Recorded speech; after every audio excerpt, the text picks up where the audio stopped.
She thought I was asleep, but I wasn't. I laid there, still, quiet, breathing slow, when I heard her voice in the next room. It was past midnight and she was on the phone with someone. I don't know who, maybe her sister, maybe her best friend, but I heard every word through the thin walls of our old house. I mean, yeah, I love him, I do. But honestly, I settled. That word, settled, it hit like a blade to the chest. I froze. My first instinct was that I misheard. I wanted to believe I misheard. Maybe she said, I'm settled, like peaceful, safe. But the silence that followed was heavy, filled with unspoken regret. I knew exactly what she meant. I never thought I'd end up with someone like him, she continued, her voice lower now.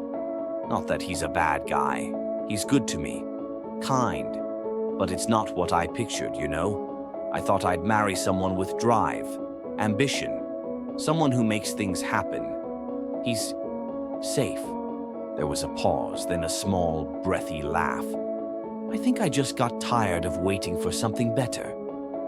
That was the moment I stopped breathing. Not because I wanted to, but because I didn't want to hear anymore. I stared at the ceiling, the familiar cracks in the plaster suddenly seeming deeper, wider, like the foundation of my world was splitting open.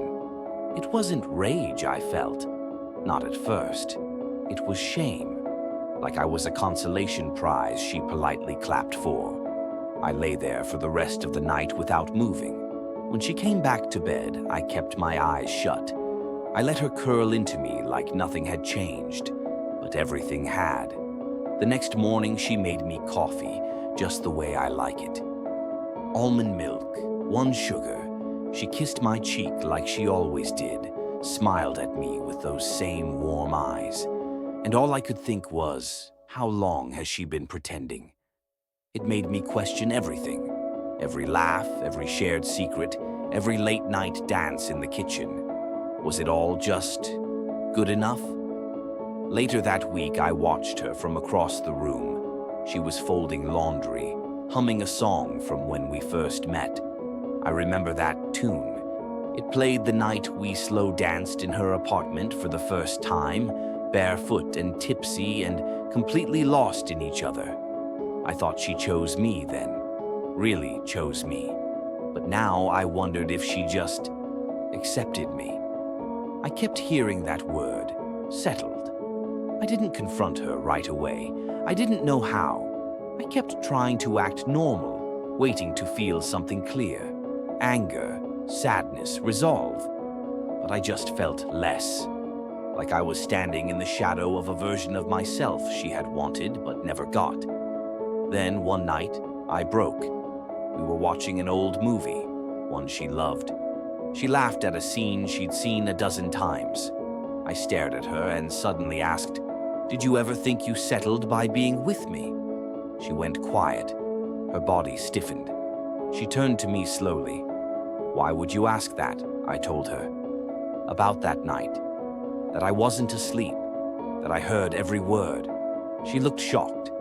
Maybe even scared. Then she said, "I didn't mean it the way it sounded." I asked, "Then how did you mean it?" She looked down, took a breath. "I meant I was scared. I've always gone for chaos, for the guy who doesn't text back, the one who keeps me guessing. You were different. You made me feel calm, safe. And for a long time, I thought choosing safe meant giving up on excitement. I was wrong." She reached for my hand. "You're not the backup plan. You're the best decision I ever made. I just didn't know how to say it without sounding ungrateful for what we have. I was venting that night, not because I don't love you, but because sometimes I don't love me. And I projected that onto you. It wasn't a perfect answer, and the hurt didn't vanish. But something in her eyes, honest, raw, made me believe her. We talked that whole night about our fears, our pasts, the stories we tell ourselves when we feel like we're not enough. She said I've always been enough, more than enough. She just forgot how to say it. And maybe I forgot how to hear it. We're still working on things, still figuring it out. But now, when I hear her laugh, it feels real again. When she looks at me, I see something stronger than comfort. I see choice. Love isn't always fireworks. Sometimes it's quiet. Sometimes it questions itself. But when it's honest, really honest, it can survive even the deepest cracks, even the word settled. Because now I know. We both chose each other, and we're still choosing. And hey, if you've made it this far, why not show some love by liking the video? It's free and it really helps out. Thanks for listening.